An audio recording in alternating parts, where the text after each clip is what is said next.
Good day, everybody. Welcome to everyone.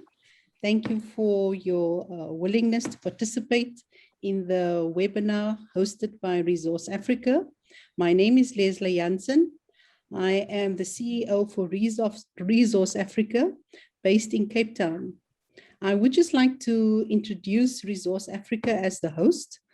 Throughout the 90s and 2000s, Resource Africa played a key role in promoting the concept and application of sustainable use of natural resources, particularly wildlife, as a conservation and development strategy, both within Southern African and relevant international policy bodies.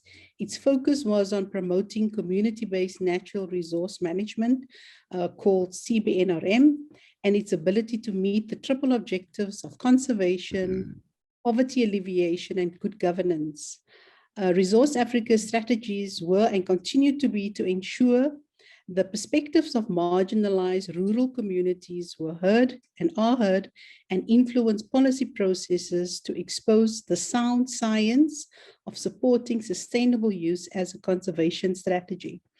For today, the objective will be for this webinar to form the basis of the launch of Resource Africa's policy brief entitled Indigenous Flora and Fauna, African Resources for African People. This brief specifically makes the case for framing sustainable use of wildlife as an access and benefit sharing, what we call ABS case, under the UN CBD Nagoya Protocol on access and benefit sharing, which came into force in 2014. Nagoya Protocol on access to genetic resources and the fair and equitable sharing of benefits arising from the utilization to the Convention on Biodiversity is a supplementary agreement to the CBD. It provides a transparent legal framework for the effective implementation of one of the three objectives of the CBD, the fair and equitable sharing of benefits arising out of the utilization of genetic resources. It was adopted 29th of October 2010 in Nagoya, Japan, and entered into force on the 12th of October 2014, 90 days after the deposit of the 50th Instrument of Ratification. And its objective is the fair and equitable sharing of benefits arising from the utilization of genetic resources. This is a super biodiversity year. Resource Africa believes that by acting now, African countries and indigenous and local communities can work together to ensure that the post-2020 global biodiversity framework includes their perspectives, specifically rural African communities have and should have the right to sustainably use and benefit from their wildlife, just as they have the right to benefit from the utilization of their plant species. To set the scene for this discussion, we have our artist from Zimbabwe, Hope Masike, who will perform a live piece of music using traditional African instruments. We have Professor Adamola Gigere of the University of Venda in South Africa, Limpopo, who will present the policy brief as the author and consider its policy implications from a legal perspective. Following this legal presentation, panelists representing Southern African, indigenous, and local communities living with wildlife will participate in the conversation through Ms. Maxi Louie from Namibia, Malidadi Langa from Malawi, Ivan Falboy from South Africa in the Kalahari, and they will share how the environmental and social justice challenges and perspectives in the context of sustainable use of wildlife. That will definitely be a very, very rich discussion. They each bring a lot of expertise in their respective fields. And then we will go over to the keynote speaker, Ms. Kauna Schröder, who will then share her reflections drawing from her roles as firstly the chairwoman of the UN International Compliance Committee for Nagoya Protocol and the Namibian focal point for Nagoya Protocol, as well as her years of experience in leading in the development of Namibia's national law and regulations around access to biological and genetic resources and associated traditional knowledge. We will structure today with the With the duration of the webinar airing for 90 minutes, preceded by the introduction that I will go in a bit more detail, and thereafter we will allocate some time for questions and comments. But right now, I would like to introduce our performing artist, Ms. Hope Masike, who is a singer, a songwriter, and a mbira player from Harare, Zimbabwe. Her music is a fusion of jazz, blues, samba, and reggae. Her use of traditional acoustic instruments draws from the musical legacy of pioneering Zimbabwe female musicians such as Chiwoniso Marare. In 2012, she won a National Arts Merit Award in the Outstanding Female Musician category. In mid-2014, she toured Europe and performed in Norway, Iceland, Austria, Germany, and France. With that, I give over to Ms. Masike. Thank you very much. Okay, so thank you for having me this afternoon. It's a lovely day here in Harare, and I hope it's a lovely day also wherever you are. My name is Hope Masike, as has already been said, and this is the instrument that I play. It's a Zimbabwean traditional instrument called mbira. One of my main jobs is being a custodian of the Zimbabwean culture, not just the mbira culture, but the culture very broadly. So, as we discuss other natural resources from the African continent and of course the world over, and the custodianship of the resources, I would like to play you a traditional song from Zimbabwe, from the Shona culture, which talks about looking after our environment. And it looks at the environment as one of the gifts, one of the pieces of heritage that our ancestors left us. So enjoy. This song is derived from the traditional song called Mondoro Dzinonwa.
Thank you.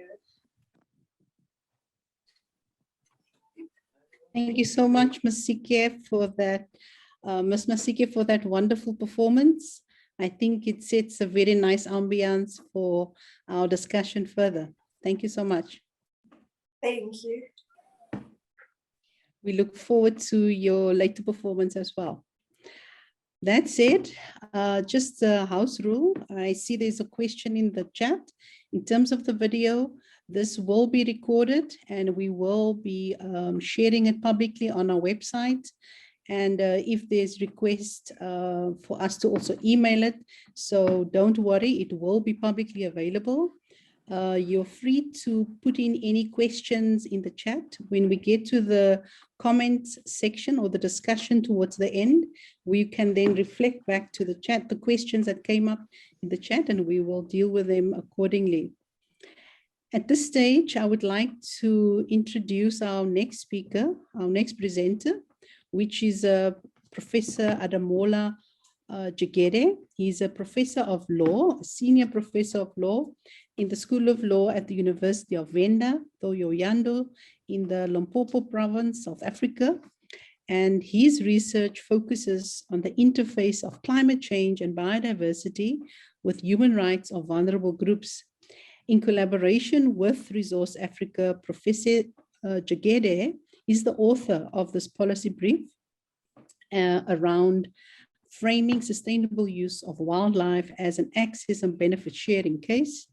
And I look forward to the presentation of Prof. That said, Professor Gigere, over to you. Many thanks, Leslé, for the opportunity you've given to me, not just to be part of this project, but to also come to share some thoughts and exchange ideas with other panelists in relation to this important subject. It's quite interesting for me because, I've seen these thoughts develop for quite some time now. So, and this is one day I look forward with great enthusiasm. So I don't know if you could see my slide. My job is just to kind of, give us insight into what is in the policy brief, which is a big document. I think it's about 50 pages or so. But even what we have perhaps is the summary. So I just want to kind of, capture some interesting thoughts, or shall I say the main arguments, which the policy brief tends to project. So if you could see my slide, I will go ahead. Yes, we can see. Thank you. Yeah, I think it is important for us to know that, there is a global, interest in relation to how to biodiversity conservation and all that. And there are all sort of tensions, involved in this agenda, global agenda. Each, environmentalists pushing the agenda, human rights, activists pushing the agenda.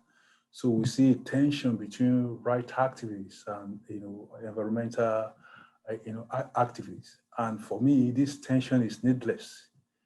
It's needless because that is the very thing that the concept of sustainable use of biodiversity, aims to address.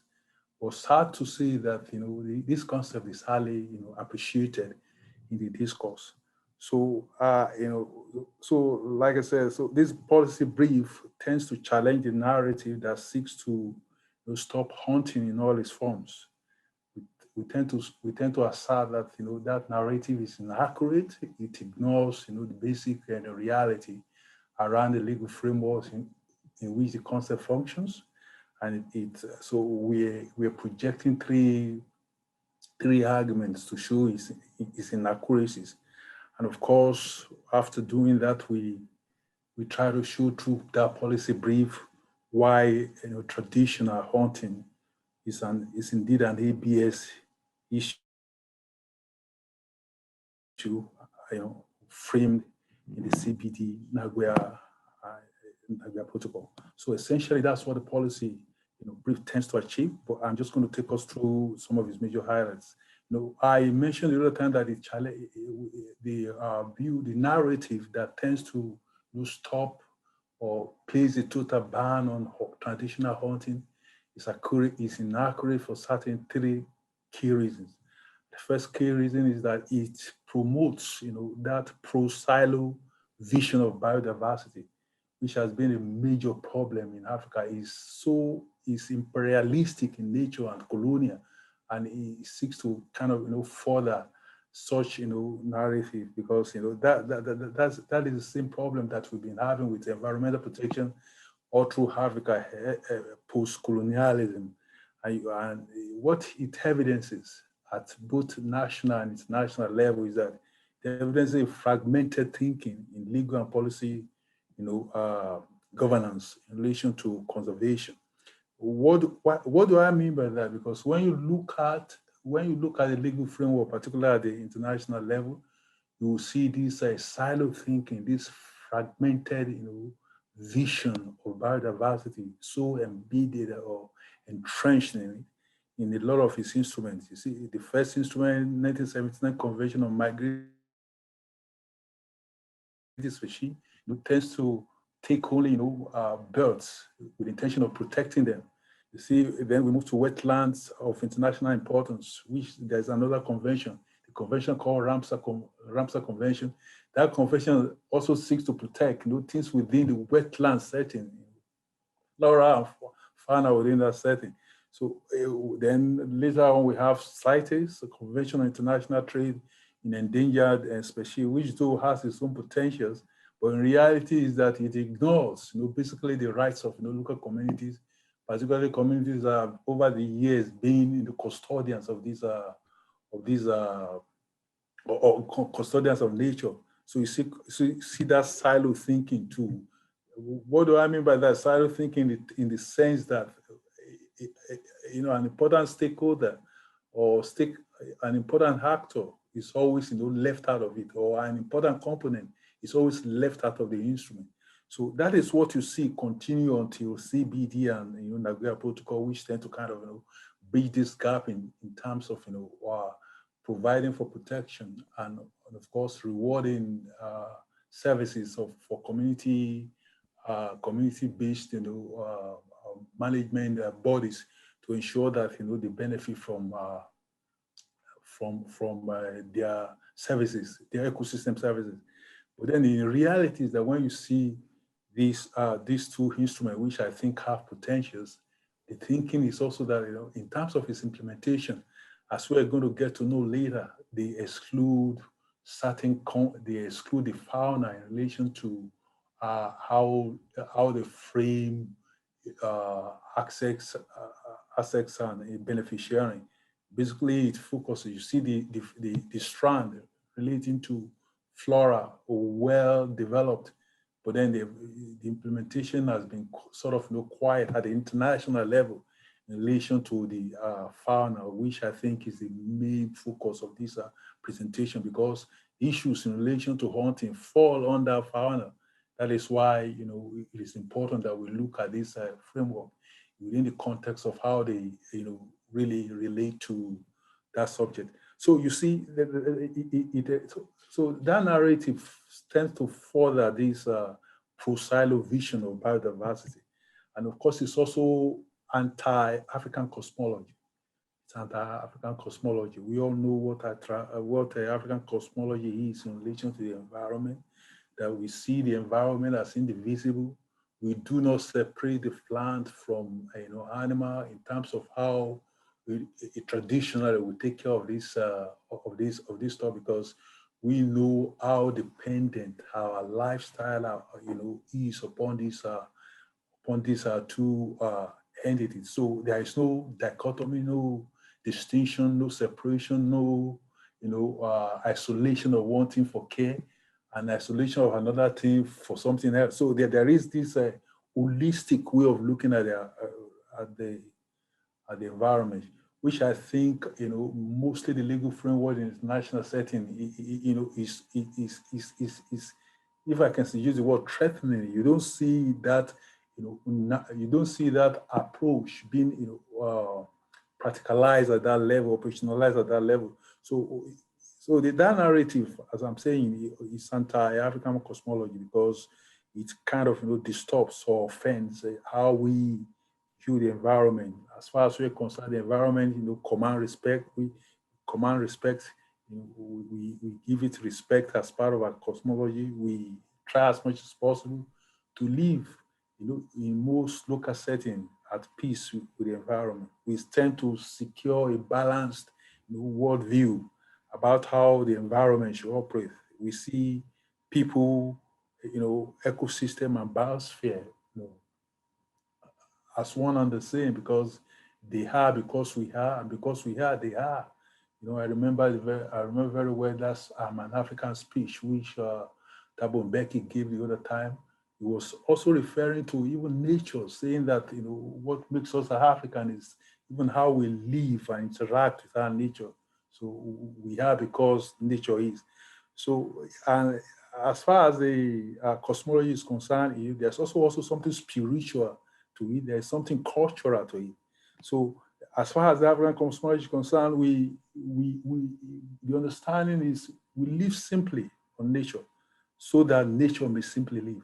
So that the narrative that tries to separate hunting from all that is disturbing this cosmology, because it's like isolating fauna from flora, for protection and for special attention.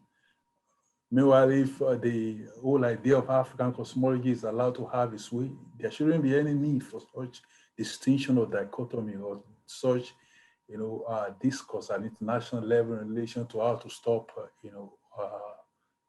hunting practices such as including, even trophy hunting. So that's what we mean by saying that it is anti-African cosmology. And of course, it's also against sustainable use as a right, which I think is very key. I'm sorry, just to let you know, there's 5 minutes left. Sorry. It's very key in terms of sustainable use as a right. Sustainable use as a right is in a lot of instruments guaranteed to local populations and indigenous people. We can see that in a lot of instruments. Some of them is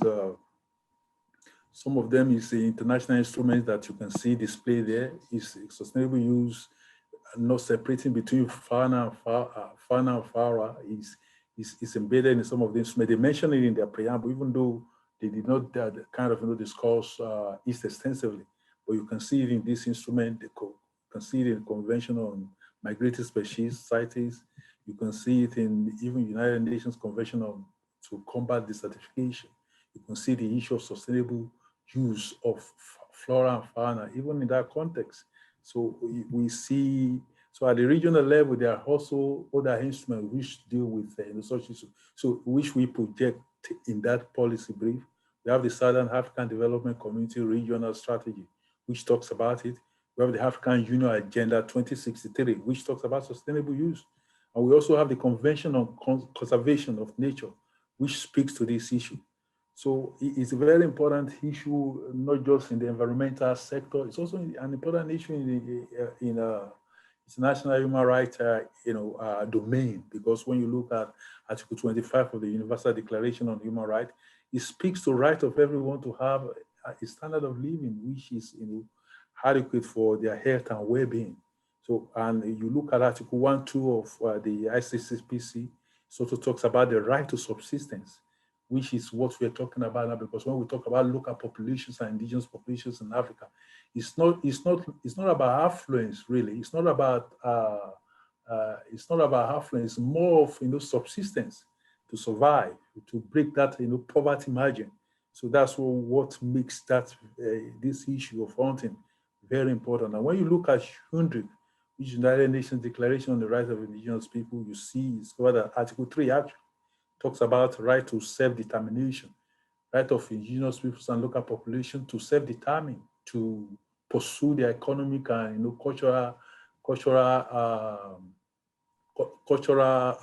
objectives the way they think fit, not in the way that is imposed upon them. So that kind of also show why the issue of hunting is so important in that context, because any attempt to kind of ban or exclude it from access and benefit sharing formula is disturbing that position in this all this international instrument dealing with their right to self-determination.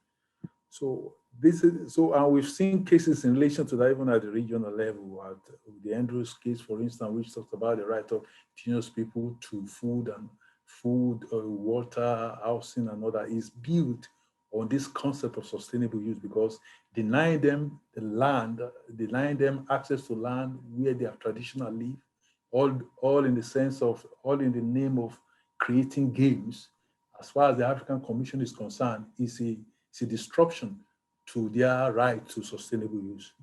So we see this in this as a issue of sustainable use and its implication has some sort of implications for right, because that's what the agenda really shows. The agenda that tends to kind of ban some of these things, reinforce, like I said, the traditional approaches towards how the environment is conceived in the Western sense, the Western sense of establishing protected areas, restriction of banning of commercial Wi-Fi, centralization of control of wildlife, coming up with stringent legislation. All these approaches, which generally aim at protecting the environment, are actually counterproductive, because they are counterproductive because they tend to exclude the interest and the right of indigenous peoples and local populations from the discussion. So, and once they do that, it has effect on all sort of rights which have listed: their rights to life, right to arbitrary arrest, economic and socio-cultural development, property, food, housing. They are all, negatively implicated because of neglect to factor in sustainable use in the way and manner the biodiversity conservation is conceived. So how do we change the narrative? I know, let's spare me some 2 minutes more. How do we change the narrative? Change the narrative, we change the narrative by trying to pursue, as we have done in that policy document, to make hunting in all its forms as an ABS issue. And what we're saying is not strange. It's not strange because it is already in the law. It's just in the way the law is being implemented. So we can see that traces in Article 3 of the CBD, Article 6 of the Nagoya Protocol, all of which speak into ABS. So it's so important. And when we look at the elements of these instruments, we will discover that issues of hunting fit into all the criteria that need to be in place for an ABS to be operationalized. So in terms of fairness, as well, that first element says, we say in that policy brief that it will be unfair to exclude the fauna in this wildlife from the operation or application of the ABS rule, because it is inconsistent with the objectives of the Nagoya Protocol. And because when you look at the preamble of Nagoya Protocol, it expressly asserts that the economic value of ecosystem and biodiversity, and the fair and equitable sharing of this economic value, it factors in the interest of the custodians of biodiversity, and it factors in their incentives in kind of treating biodiversity. So when we exclude issues of hunting from it, we disturb this provision they're under of Nagoya Protocol. And of course, when we talk about the second element, which is resulting from utilization of genetic resources, we argue in that policy brief that although it's not expressly stated in the protocol that this issue falls within genetic resource, but we look at provisions, for instance, provisions within the CBT, which allows each nation to formulate a law that that defines what constitutes is ABS issue. And we know some countries have already done that. So on that basis, we argue in that policy brief that hunting is an ABS issue. So, and of course, we also look at the issue of traditional knowledge, which surround hunting, which is well documented in nature cultural activities around it, how the hunting is done, why the hunting is done. All those are knowledge that should be rewarded as an ABS. So essentially what we're saying that rather than excluding community rights and community structure that has been in place, prospering and making progress, rather than excluding them from the scenario, what government or policy makers at the national and international level should be doing is to accommodate this interest and see that how these interests can further be enhanced to ensure that protection, biodiversity protection, which it seek to achieve, can happen through by accommodating all these stakeholders, which I think are very important. So yeah, I say traditional. For instance, we've seen in the case of the flora, we have examples of best practices of how successful that has been, even within the context of South Africa. So the question we are asking is, why not the fauna? Why should it be the flora? The fact that it remains the flora buttresses that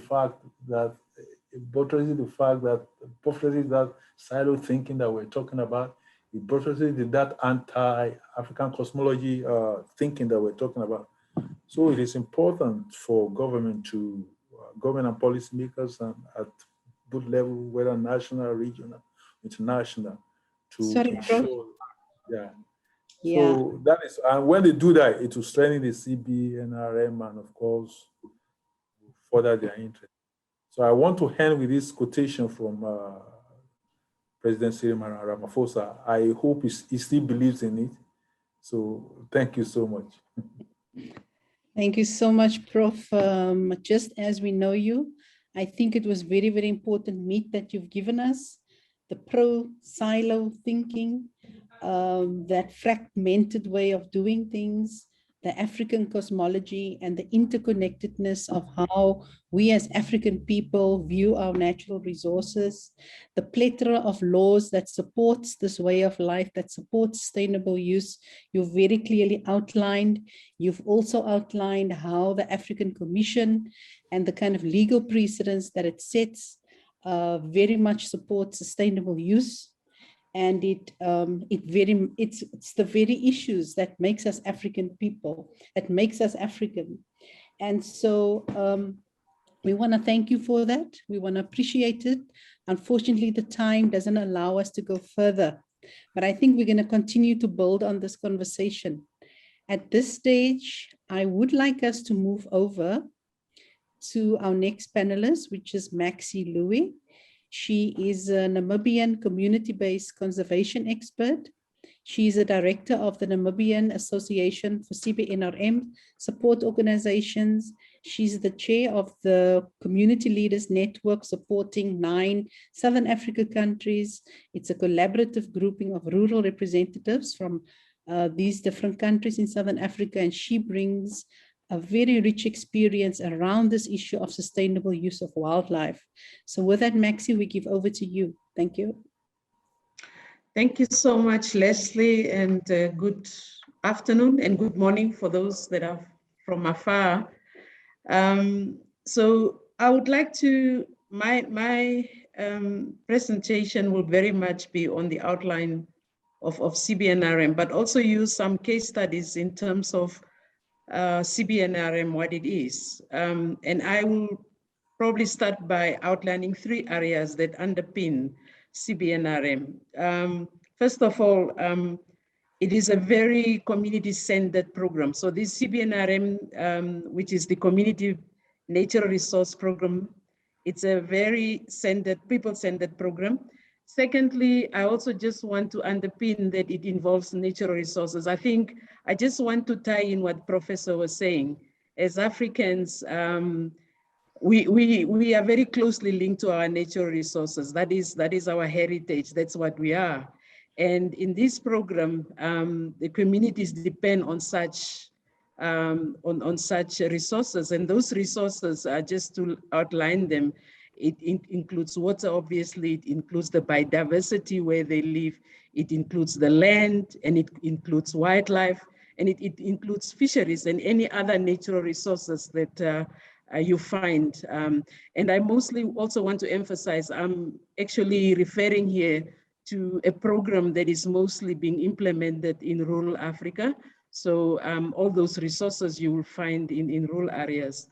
But it also underpins the issue of management. So there are rules, there are regulations, there are governance systems, but it is also a program that is self-defined by the communities themselves. So it's like a self-governance program. And these communities themselves, they enforce and they should be enforcing some of these rules. But it also is in most cases in Southern Africa, because I need to refer to Southern Africa because that's where most of my experiences are from. There are policies and there are policy frameworks that actually govern this framework. Now, from where I am in Namibia, we have seen a couple of benefits in terms of this program, and not just in Namibia, and mostly in Southern Africa and the countries that implement this program. And I would like to just touch on a couple of some of those achievements. Part of these achievements can be tangible and some of them can be intangible. And let me start by the ones that are very much intangible. For instance, the issue of community empowerment. So this program in my country has been implemented over 30 years, but much more longer in other countries, not just Southern Africa, but also in other African countries. So you'll see that there has been the issue of community empowerment. And because this program has involved a lot of capacity building, so we will see that a lot of our communities sometimes have gathered through the capacity building some political empowerment. Where I come from, I have seen communities through their governance systems becoming leaders of their communities and then move into leadership of becoming, say, regional councils or district councils, and this is some of the political rural representation that we have in Southern Africa. We have also seen them developing really good leadership skills. For example, a lot of this has been because of these leadership skills in their communities that we have seen in South Africa, just to give you an example, that there has been land claims, and a lot of these land claims has been done by the communities themselves, obviously, with a lot of people that are helping them. But for me, that is a key result in terms of how some of these programs have contributed to the issue of community empowerment. But also where I come from, our communities have contributed huge pieces of land for conservation. We have a conservancy program, and this conservancy program covers around 180 square kilometers of land, where around 50% of that land is conservation, and that's what is our communities contributing towards conservation. And this is not natural resources that are in a park. This is natural resources that are outside parks. This is a mixed system where communities live with the most, with species that you'll find in a park, from elephant to lions, and they are making these sacrifices for conservation to live with these wild animals. But it also contributes to issues around law enforcement. They employ, for instance, their own game guards, depends what you call them in different countries, where they try to make sure that there's no poaching going on, where they try to make sure that these resources are being looked after, where they make sure that there's not further encroachment, for instance, on some of the biodiversity areas such as parks and so forth, or other ecosystems. They have reduced human-wildlife conflict. In my country, we have a system where there is an insurance scheme for communities. If you have loss of wildlife or your crops, there is a system. You don't get compensated, but at least it helps in terms of the losses that you have suffered. The other incentives in terms of, the program, it's poverty alleviation.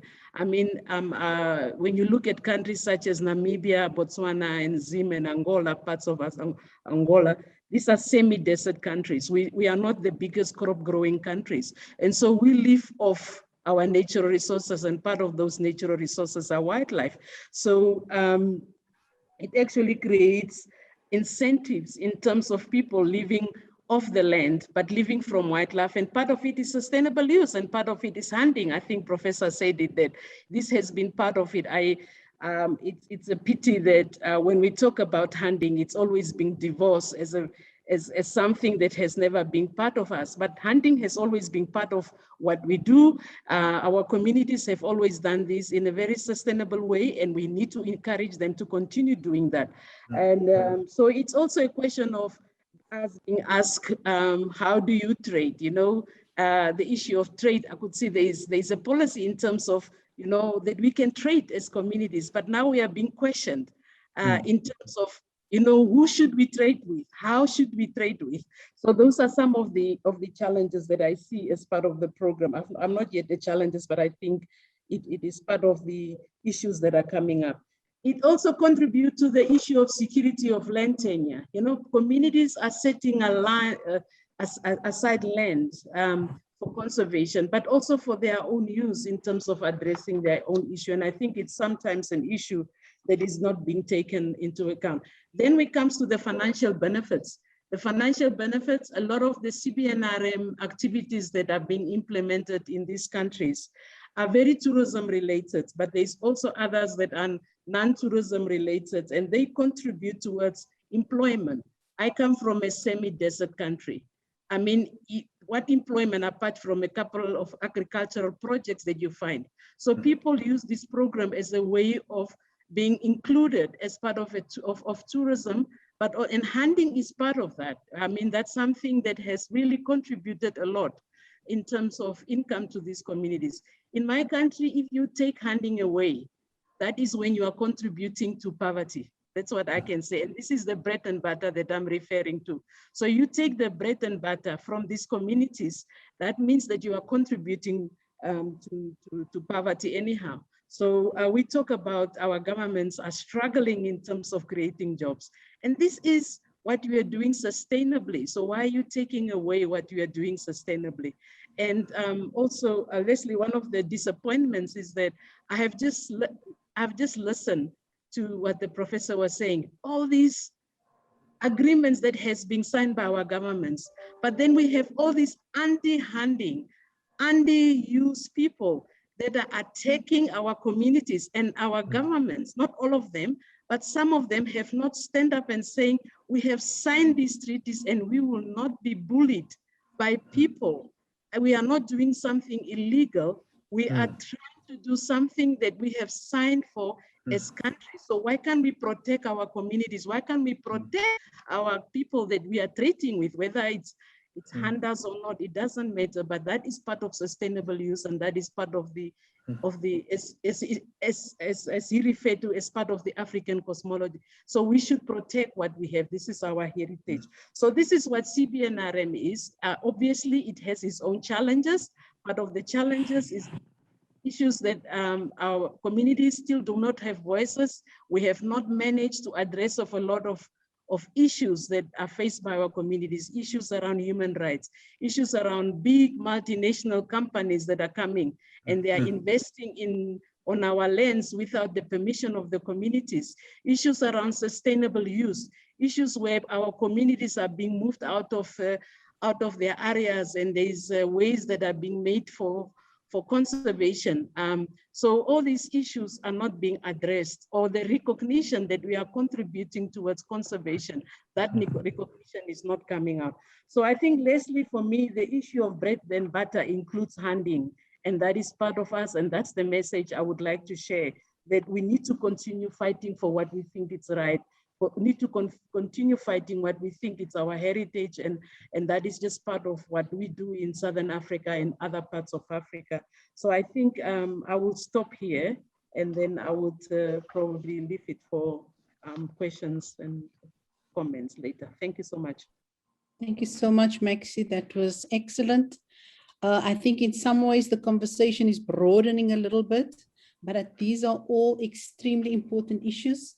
You reaffirm the interconnectedness of people and resources, the fact that these resources, that it's our heritage, There's a history to hunting. It's part of us. There's financial benefits. It's organized. It's contributing to security of land tenure. It's incentivizing. There's achievements to celebrate, tangible and intangible. These are bread and butter issues, as you've mentioned. And I just want to tie this back to Prof's presentation, which he couldn't really finish due to time. But it is important to state all of these bread and butter issues, Maxi, that you mentioned, falls very much in the framework of Nagoya Protocol. Why do we say that? Because firstly, there's resources. Firstly, there's people providing access to those resources. There's people providing their knowledge. There's benefit sharing to it. And there's the whole notion of sustainable use. And there's the critically important notion of conservation. And these are all the building blocks which Nagoya Protocol as a regulatory framework to the CBD speaks to. And I think the richness of CVNRM that you've just outlined to us, Maxi, is why it is critically important that we need Nagoya Protocol to not only respond to the use of sustainable use and use of genetic resources, but it needs to speak to the bread and butter issues of these communities that you've just beautifully outlined for us. At this stage, I'm going to call on our next panelist, which is Ivan Falboy. He is originally from the Kalahari. He is from the Kalahari. His family is there. He's part of the San indigenous communities in the Kalahari. He holds a lot of experience around. He was very deeply involved in the Rooibos case for the last over 5 years with natural justice. And he is a keen activist around indigenous people's rights. He holds a lot of experience around tourism, and he's also representing the Elsie Falboy Foundation. He's very much in the middle of a criminal matter that around hunting that his community is facing. But I'm going to, I hope, and I know he will be touching on that, and I'm looking forward to Ivan's presentation. On that note, Ivan, I give over to you. Thank you.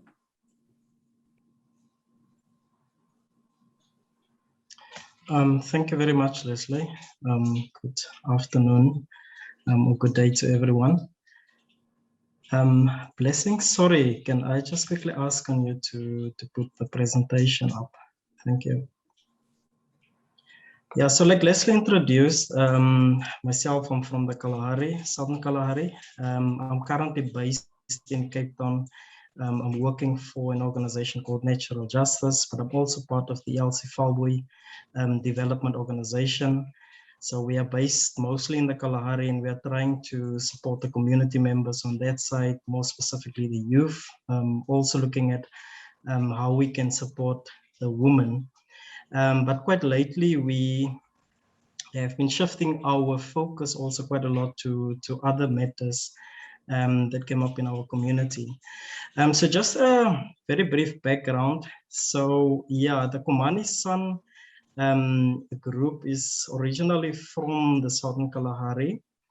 And I think one of the last dispossessions that basically happened in our area was back in 1936, when the last of our people were evicted from the Kalahari Transfrontier Park.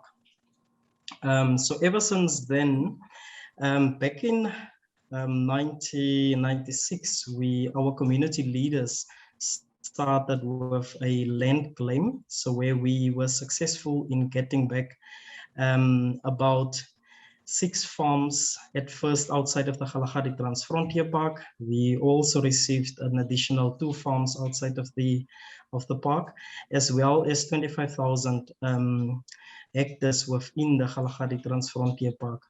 It has been a very long and difficult process to get that. And also at the moment, our land has been placed under a communal property association, or rather when we received the land, it was placed under that. So our CPA is called the Kumani San Communal Property Association. But quite sadly, soon after we received the first rounds of land, our land were placed under government administration, and it has ever since been under government administration ever since that time.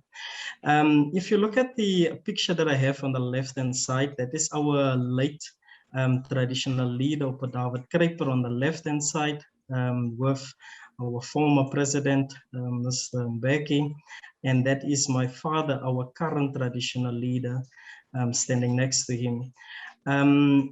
So what I'm about to talk about now is actually, it spills back a couple of years, and it really touched deeply within, our traditional structure in the Kalahari.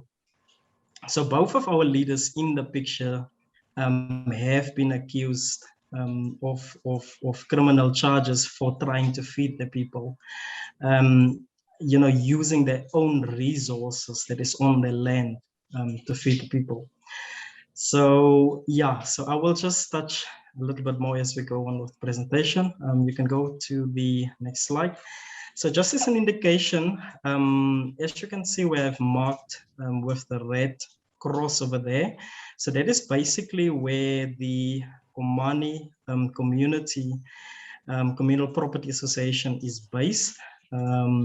So it is just outside of the Kalahari, about 50 kilometers from the Kalahari Transfrontier Park, about 200 kilometers from Uppington. So that is where most of the community members stay. Next slide.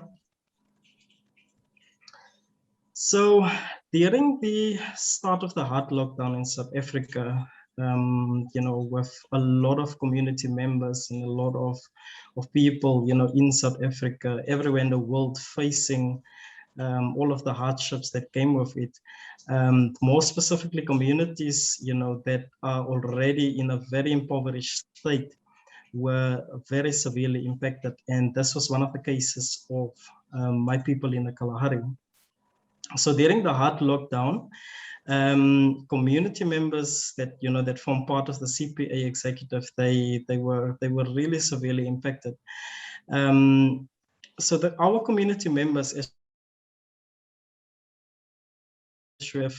I've indicated previously on the map, we are about 200 kilometers from Uppington. So that's like the biggest town from us, where you can get where you can get cheap food, where you can get access to good medical resources. So all of that. And so with the start of the level 5 lockdown, it was extremely difficult for community members to have access to that. And then also the smaller shops that we have in the area started to push up their prices, which made it quite extremely difficult for community members, to be able to support their families. Also, the Kalahari is an area that is mostly, our economical hub in the Kalahari is basically depending on tourism. It's depending on trophy hunting. So if we do not have that in the Kalahari, it's already taking a lot of jobs from community members. So which leaves the community members only to have social grants to basically to support the communities during that time. Next slide.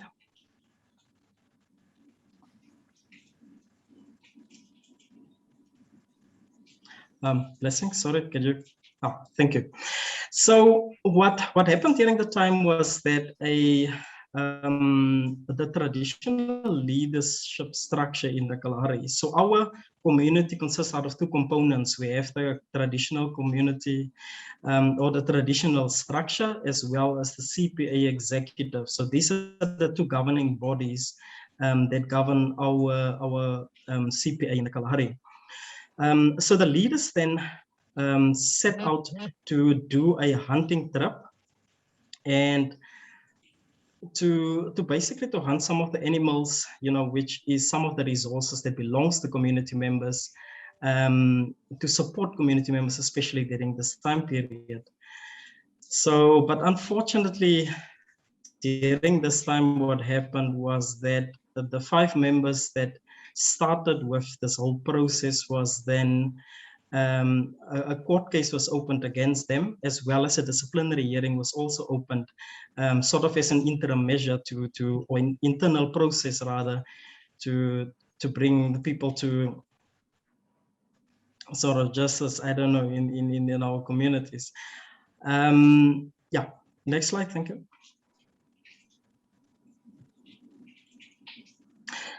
So just to highlight the whole process that was led by the community leaders, which are also people that firmly believe in conservation, and that, they still live with ethical beliefs that you should look after the environment and all it has to offer. So first, what the leaders started to do was they had a consultation process with our CPA executive, as well as the court-appointed administrator, because at the moment, the CPA executive can't make decisions without the court-appointed administrator.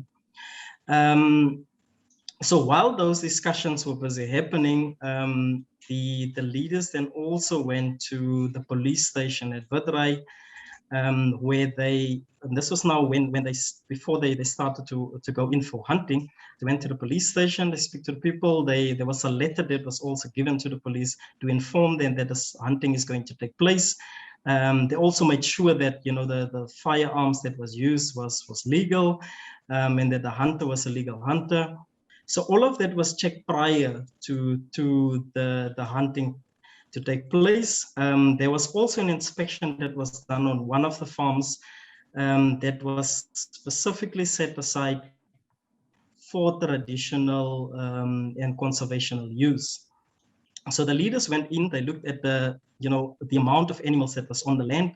They looked at, for example, the availability of food that was there for the animals. Also bearing in mind that the Kalahari is a semi-desert, which does not provide a lot of food for animals. So they had to look at all of those aspects before the hunt could take place. And then 2 weeks before the time, the leaders continuously tried to engage with the CPA executive. During that time period, we also offered mediation as a form of dialogue to provide that basis for people to actually sit down and have a conversation on this. There was continued written correspondence in emails, WhatsApp messages, but then the decision was made by the CPA executive, and this happened without the consultation of the community, that no hunting should take place. But the leaders then decided that, based on the severity of the situation at the moment, and also how, especially the elderly people in the community, as well as people that are living with disabilities, are struggling, that this should go ahead, and that the hunting should go ahead, and that the meat should be provided to the community members. Which after that, the criminal case was opened, as well as the disciplinary hearing. Sorry, Ivan, just 3 minutes left, yeah? Okay, thank you. So as you can see on the left top corner, that is the leader and his assistant at the police station. At the bottom picture, you can see the leader handing over the animal to one of the elders in our community. On the right-hand side, you can see community members signing as they are receiving the animals. Next slide. So this was just us also presenting mediation to the community, and then encouraging the CPA executive also to form part of this. But yeah, it didn't go according to plan. Can we go to the next slide? So currently the disciplinary hearing did not take place, after the first postponement. So this leaves the current status of the community members, as the CPA members, very unclear. So which also makes it quite difficult for them, because we are also anticipating a next CPA AGM. So it also makes it quite difficult for them to participate in the CPA AGM. The CPA executive administrator have cut the accused from all of the resources. So currently, our leaders are not in a position to make use of the office of the CPA executive.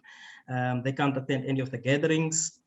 And they also can't make use of other resources, for example, like the vehicles. Yeah. But at the moment, we are also seeing that there's a much stronger support coming from community members, because people are, starting to see reason into this, and they are starting to support the leaders a little bit more.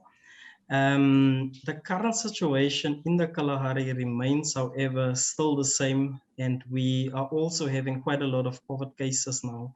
And the community members are still left with very limited food resources as well as medical resources. Thanks. But however, the work must continue. So this is the leader with some of the community members. So with the LCFAW Development Organization, we are continuously trying to support community members. We're looking for resources outside. We are engaging with other partners and see how we can get food to the communities. So this is our continuous support towards the communities. Next slide. So as a way forward, the leaders want the criminal case to continue because this is now for a whole long year that nothing has happened. So currently it is just putting more strain on the leaders. They don't know where they are standing with community. They don't know where they are standing with the CPA executive. So it's a bit difficult for them. But we also have to admit that, in the way of moving forward in terms of taking this to court, the leaders do still need legal support. And this is also an attempt to clear their names and also to allow them, to participate in community events. And also, just moving forward, the CPA executive should consult with community to develop a plan that will allow community members to actually benefit from their own natural resources. So a proper community-led AGM is needed. And we also think that this should be facilitated by the IEC to ensure that participation is free and that it is fair. And then as a means of going forward, just to create a more community-led,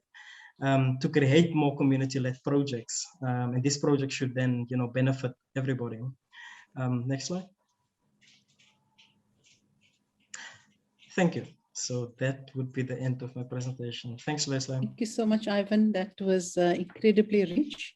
And I think it just illustrates once again the challenges that communities are facing around their resource rights, particularly in the case of wildlife, natural resources, and also the important point that you made, emphasizing the need for benefit sharing, which once again, I think leads us back to why it is important that the Nagoya Protocol do speak and do see how it can assist these types of challenges that our communities are facing, particularly in Southern Africa.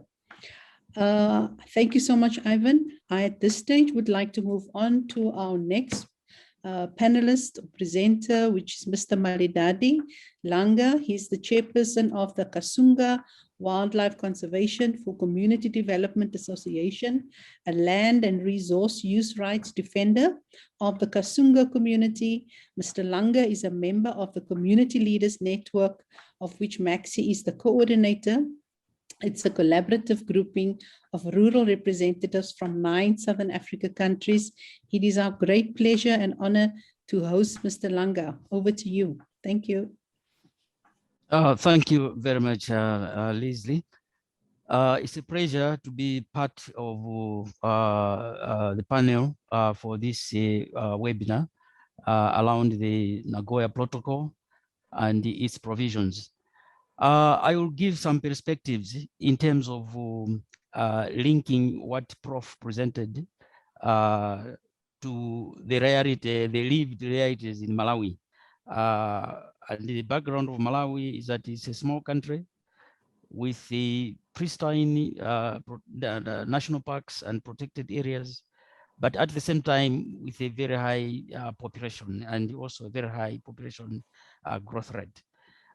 In terms of the African cosmology that the Prof presented, I think it is similarly applies to Malawi. As we grow up, we all participated in hunting as communities, communal hunting. But then as population grew, what has transpired is that communal lands are now devoid of any wildlife.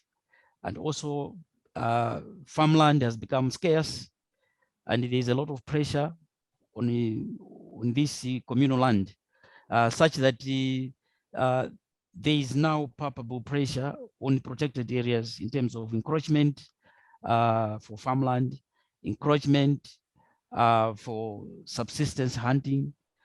Of course, some do encroach for commercial hunting. So, in a way, the issues that the Prof and the policy brief raises are equally relevant to Malawi. Let me begin with the issues of access and the benefit sharing. From the Malawi perspective, Malawi does not have an official practice of trophy hunting or authorization of hunting, not by law, but by some administrative ruling. Otherwise, on the private launches, a few that are now emerging, they are free to organize hunts in close collaboration with the relevant Department of National Parks and Wildlife. Now, over time, what has happened is that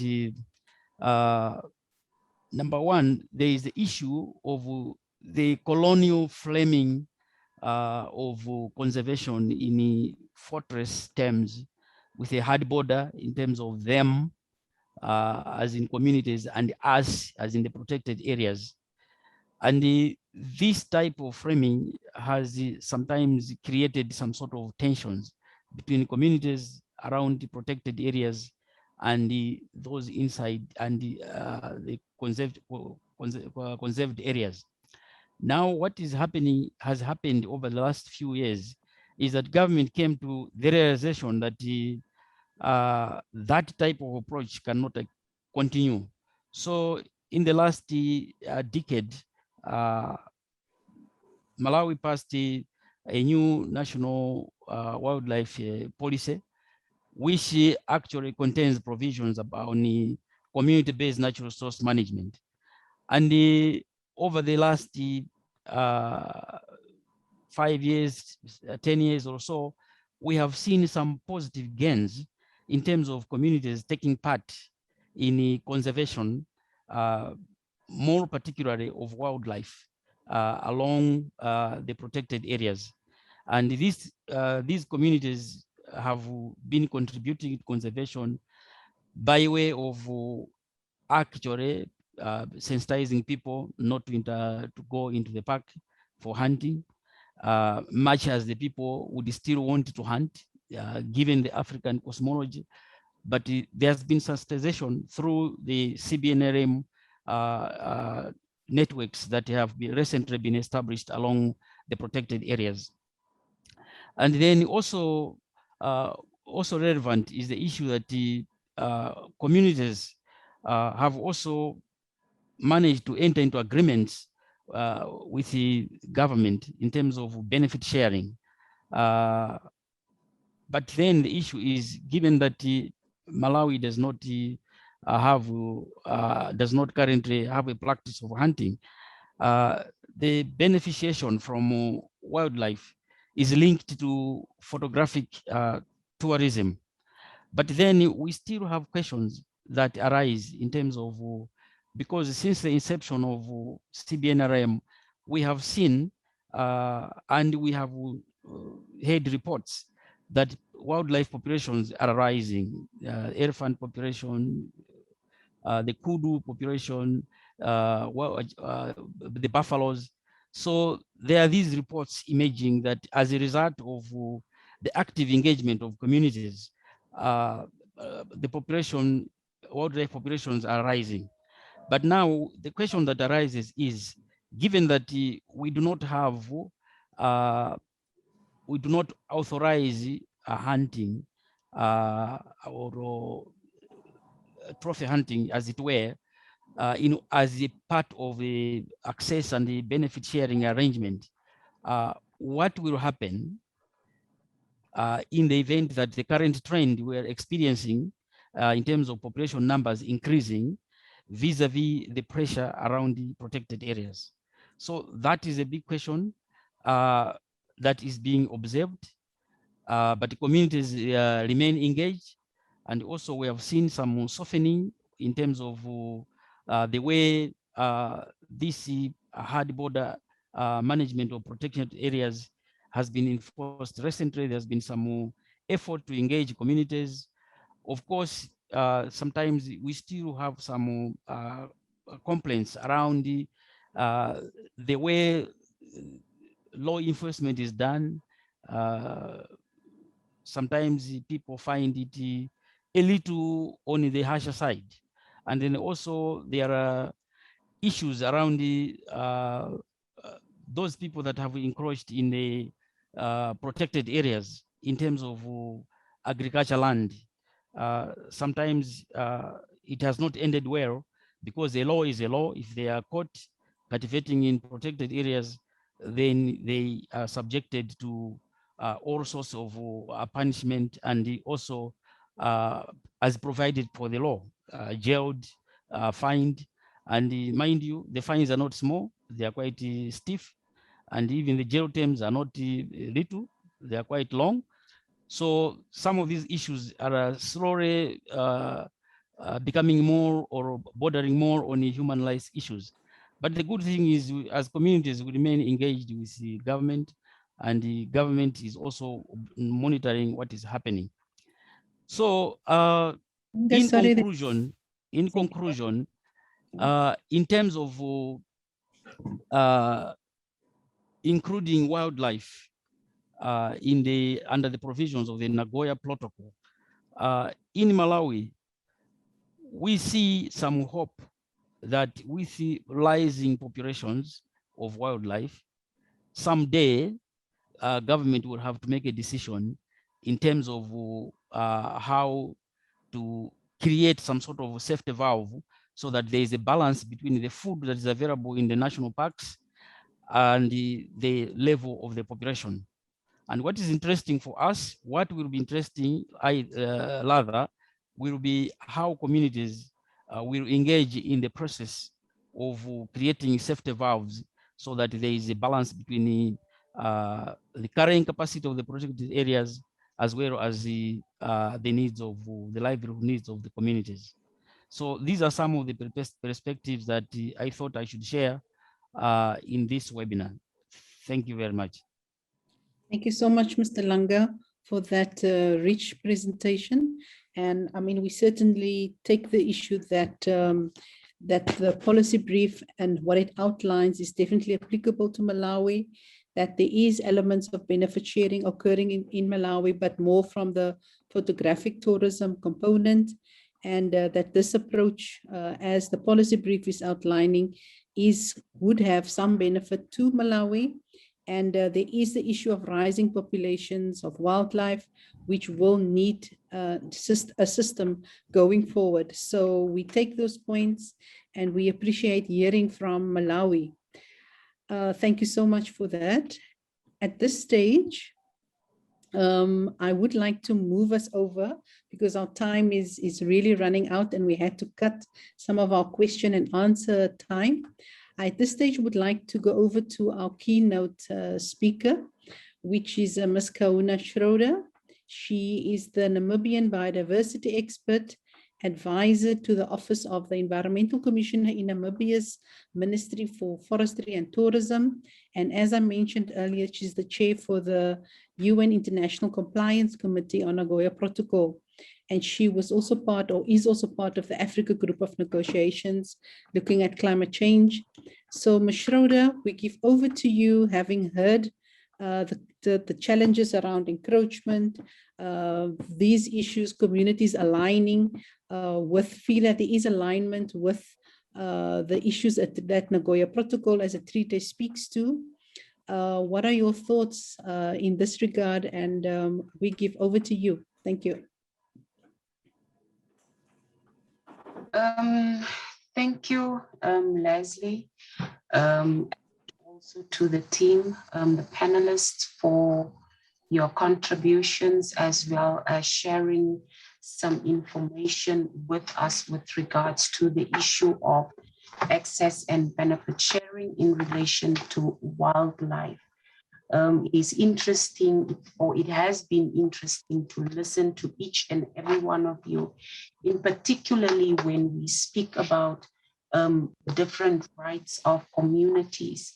Now, throughout Southern Africa, at least in my understanding, ordinary men and women are managing and using natural resources, for example, plants, animals, forests, wildlife, and crops, in ways that enhance their lives. And they get their food, fuel, their building materials, and spiritual nourishment from natural resources, and either consciously or unconsciously manage these resources through the local rules.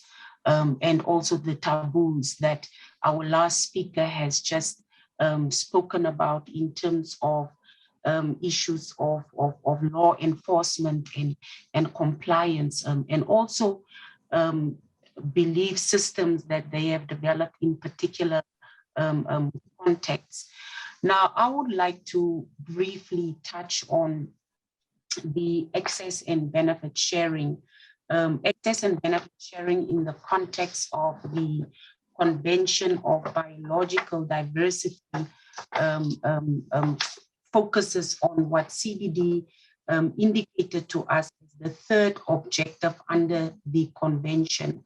And not only the third objective, but also focusing on Article 8J that speaks particularly to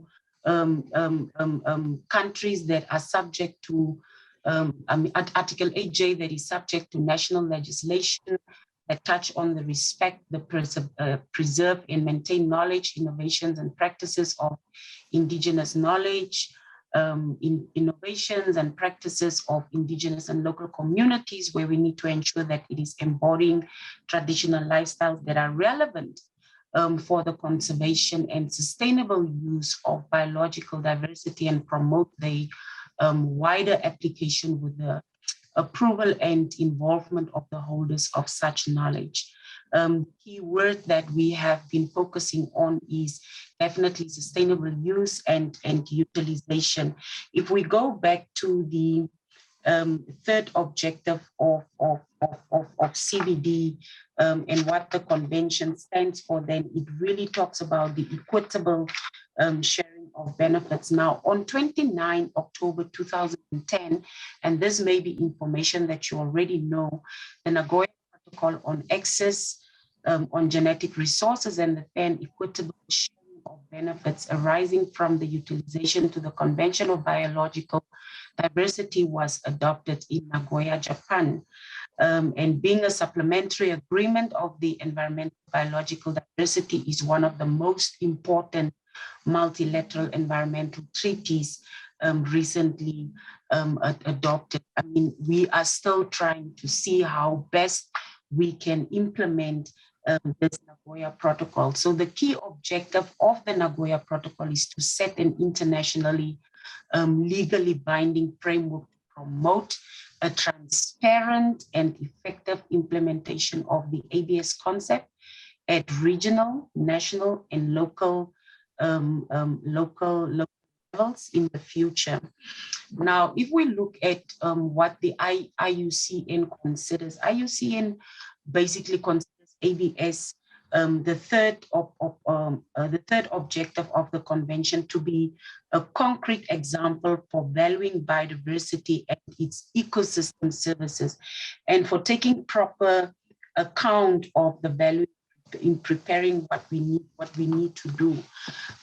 If we look at the international agreements that focuses on what we are talking about, agreements that affect people in terms of natural resources and the relationships within Southern Africa, we will take note that one of those are, of course, the Convention of Biological Diversity, because it affects the international cooperation in the Convention of Biological Diversity, which is to predominantly promote the sustainable use of living natural resources worldwide, as well as the sharing of benefits arising from the use of biological resources. Now, Article 8J of under this convention relates to the safeguarding of intellectual property rights and benefit sharing. Also, signatories are obliged to develop their capacity to pursue the convention's objectives. Colleagues, I would not want to repeat anything that has been communicated to you already, but I would just like to go into what has been indicated, especially what Maxi touched on in terms of community-based natural resource management. Now, for Namibia, for example, Namibia is a leader in wildlife conservation with nearly 40% of the total land services dedicated to some form of wildlife conservation through private, community, and state protected areas. And Namibia, with Zimbabwe and South Africa, has been innovative and proactive in allowing access and benefit from wildlife resources in the early 1970s. And we will recall that there has been a freehold farmers in Namibia were given legal rights over wildlife and their land.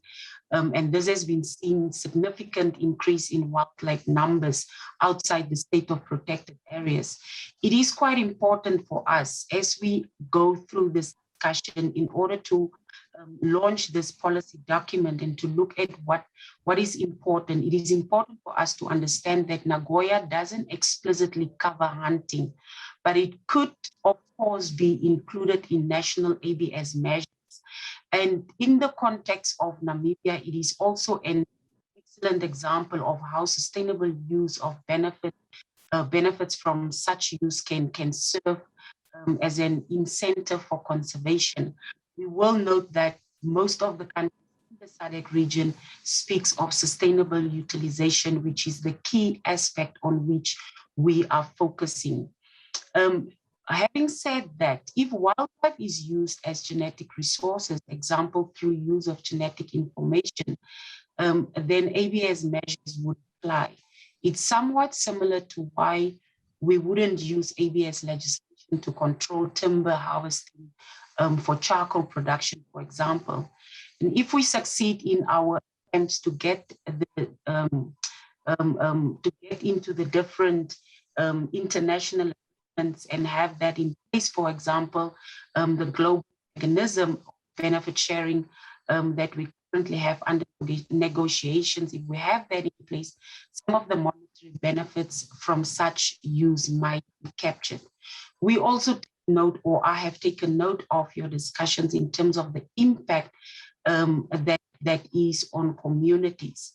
As a way forward, it is important for us to focus on what it is that benefits the communities. It is important for us to ensure that we speak against anti-sustainable use, draft policies, and give our arguments in terms of why it is important that we focus on sustainable use of and utilization of these resources. The Nagoya Protocol has done an excellent job in terms of what it has presented to us as parties so far. And in terms of the plant genetic resources and species, we need to now continue building on those successes for wildlife as well. It is ultimately about the overall objectives of Article 8J and conservation. It is about social and environmental justice for communities whose resources and knowledge is being used. We've heard from one of the presenters that some of the communities have been disadvantaged in so many cases, and therefore it is important that we also focus on biocultural protocols in order to see how best these communities can be supported.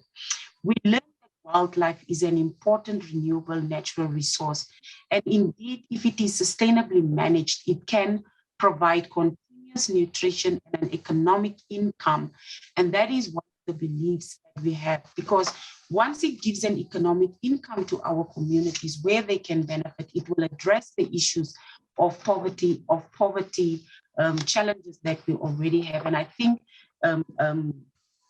Maxi has alluded to that.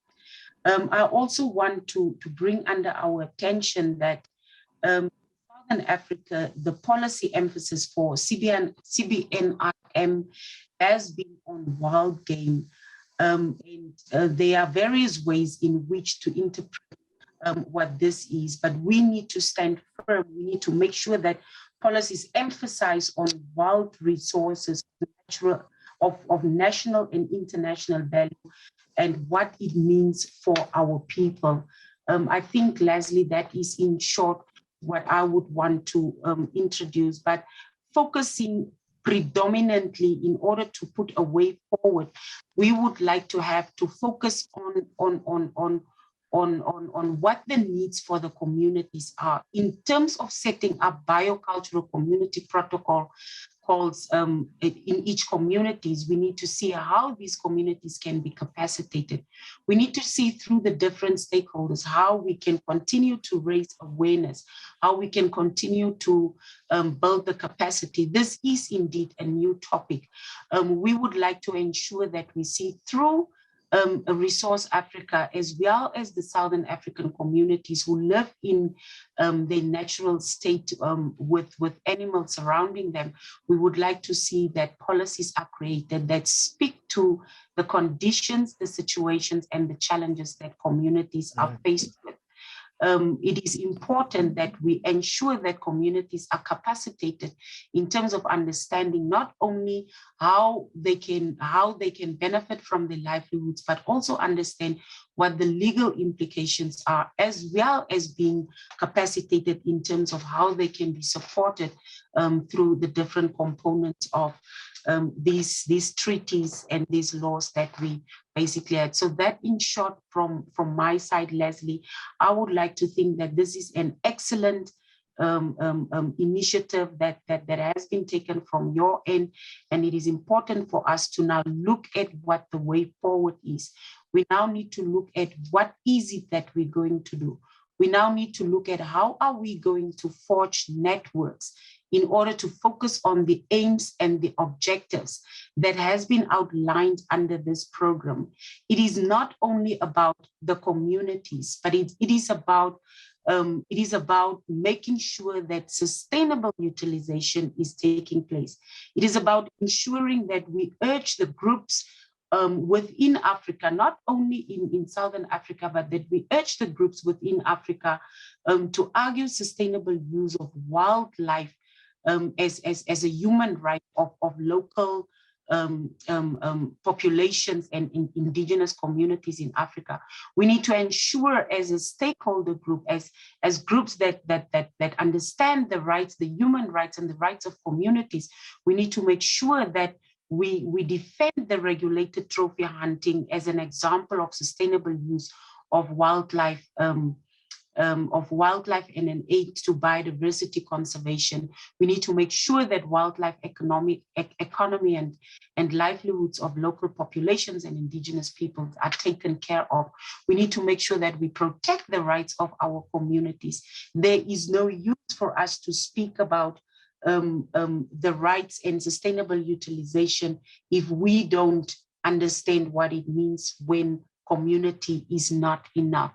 With that being said, Leslé, we urge all stakeholders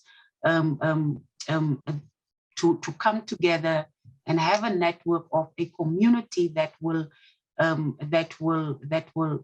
demonstrate the importance of this very same objectives that we are putting forward in other forms of sustainable use of wildlife to support what we are standing for under the framework of ABS, and most importantly, recognizing the rights of the communities. Thank you so much. Well, Ms. Kauna Schröder, I am most encouraged by your inputs. I think this is the kind of feedback that we would want to hear.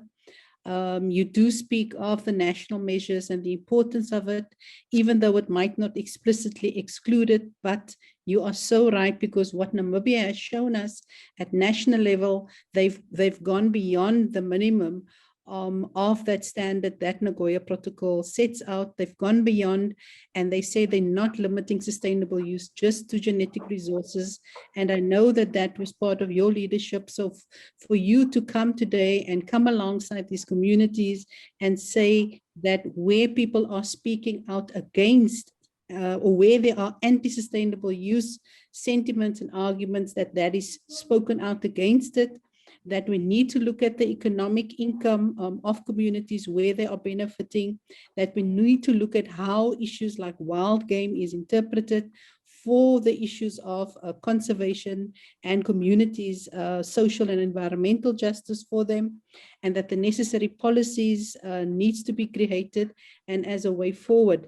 These are very, very encouraging sentiments, and these are the building blocks that we want to use in this super biodiversity year, with the global biodiversity coming off.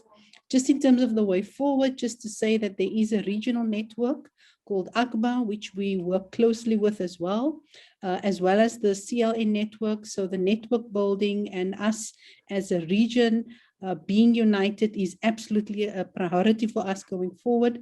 And I really would like us to build on this conversation at this stage. So again, thank you so much for those inputs. I just, we don't have too much time. I just want to see if there's one or two questions we can, if there's that we need to deal with. I see there's one from Liz. Your question, Liz, is: in all case studies presented, communities seem to have custodianship of wildlife and are expected to bear costs of living and managing it. But do you own wild animals on your land? So I'm not sure who that question is directed to. Maxi and Ivan and Malidadi, would you like to respond to that?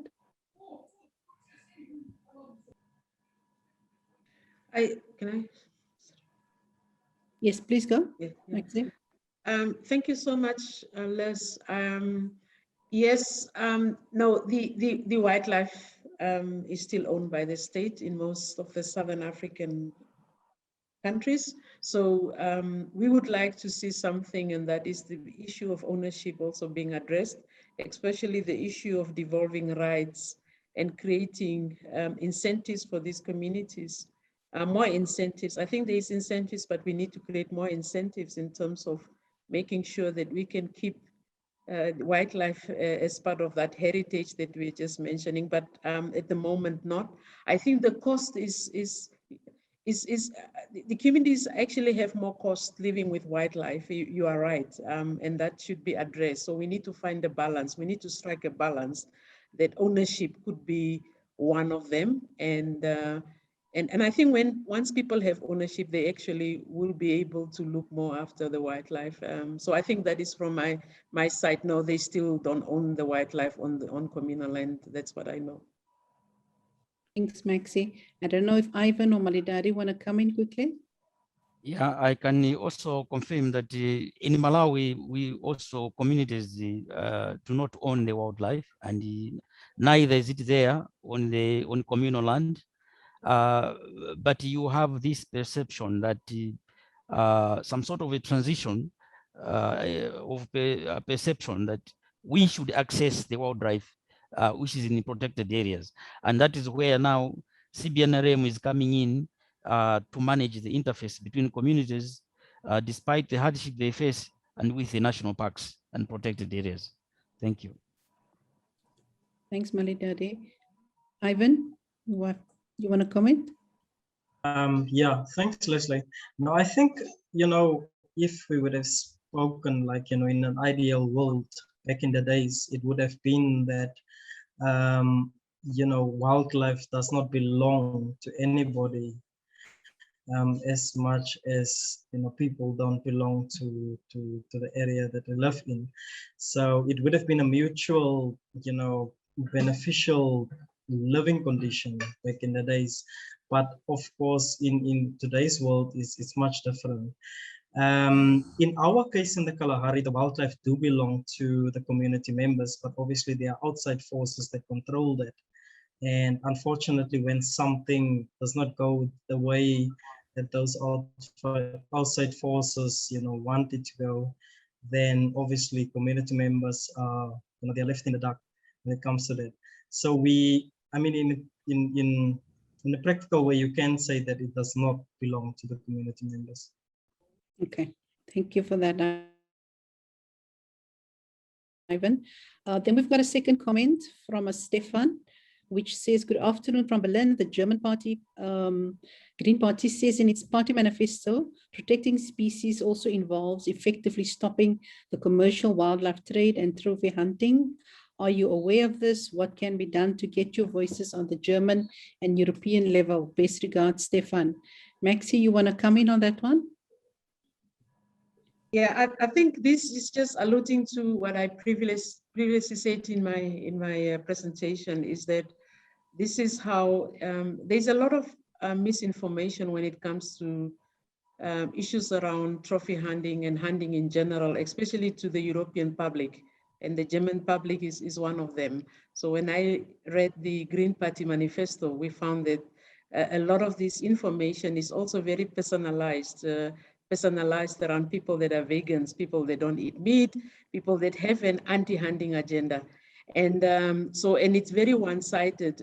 What I would like to probably share with Stefan is that it will be good that we approach the European decision makers around this issue, but also probably from our side and through our networks, create more awareness and invite them to this part of the country where we are doing things in a very sustainable manner, and listen from the communities in terms of what can happen if issues around trade is not very well informed, and if decisions are made to have a huge impact in terms of our communities that don't have voices, they can't sit around the same table to actually share a lot of what they are going through or what they are impacted on. So I think, yeah, so we should, it is a difficult one, but I think the manifesto and this party is probably going to win the elections in October. We have a problem on our hand and we have to address that, and especially for Namibia, because the majority of our hunters, not the majority, but we have quite a lot of hunters that come from Germany, because we used to be, and we are still trading a lot with Germany. So. Okay, thanks, Maxi. Maybe you can put your email address in the chat box because it seems as if I think the conversation needs to continue. Yeah. At this stage, I think we've come to the end of our of the webinar. I don't know if there's any other burning questions, but I think it's better that we close if there's no burning questions. Yeah. At this stage, yeah, Prof? I just want to make 2 comments based on the comments that have been made so far in relation to, right of local communities over their land. I think it's one of the things we also need to include as part of our advocacy work, because honestly, it's a big problem for you to own land and not own resources. Farming that land is quite problematic, and I think it's one of the things we should also, kind of include in our advocacy work, because it underlies the whole, that whole concept will explain why, ABS becomes, problematic. Because now when you don't see the communities as having a share or sense of ownership of the resources found in their land, then it's quite easy for you to say, they are not entitled to anything, or they're just entitled to this and not entitled to that. So we should disturb that paradigm too in advocacy. So the second one about Germany that I want to say that perhaps Africa also needs voice helpers.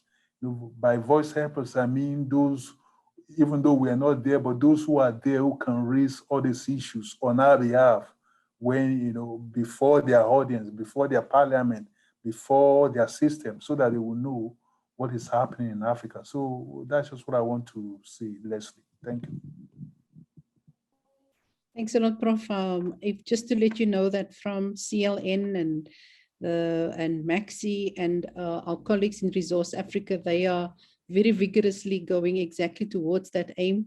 So it's good to see that we're aligned, and we are looking for allies in the EU, because the trade is under threat, these community rights is under threat, and it is, as Ms. Kauna said, important that we do speak out against these sentiments. At this stage, I think it is a conversation. What Resource Africa has done with the policy brief is we've started the conversation, and I think these are important opportunities that has been unlocked today for us as partners for these opportunities, and to see how we can build forward to ensure that the proper policy is in place, or where it is already in place and not implemented, that it's implemented. As I said earlier, it is the super biodiversity year. New global biodiversity targets are being set. We need to make sure that the aspirations and challenges of these communities are addressed in the global biodiversity, because these are very particular challenges. It's not romantic in any way whatsoever. These are real issues affecting real people, with clear science showing the wildlife species are increasing. So there is something real of social justice, of environmental justice to address. From Resource Africa's side, we would like to thank the panelists today and the great inputs. It's not the end, it's the beginning, but certainly we see a lot of hope around Nagoya Protocol and what it can offer. And we are very encouraged in terms of the hope that Ms. Kauna Schröder shared, who's quite key in this process as well going forward. So we will make sure to continue this conversation, and do feel free to link back to any of us. We will be making the webinar public very soon. So yeah, at this stage, I would like to thank everybody for your participation, and for sitting through our time that we went over as well. So thank you, everybody. We will be closing with the last item by Hope Masike as we exit. Thank you. Thank you.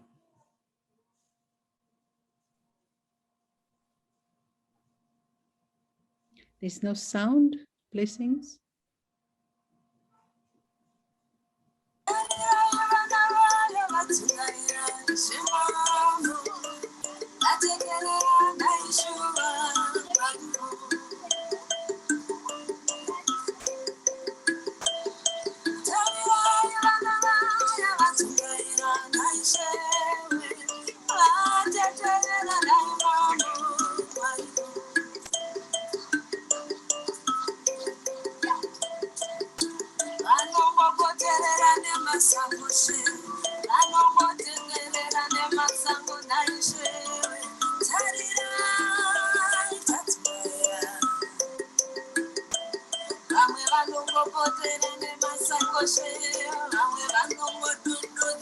Masango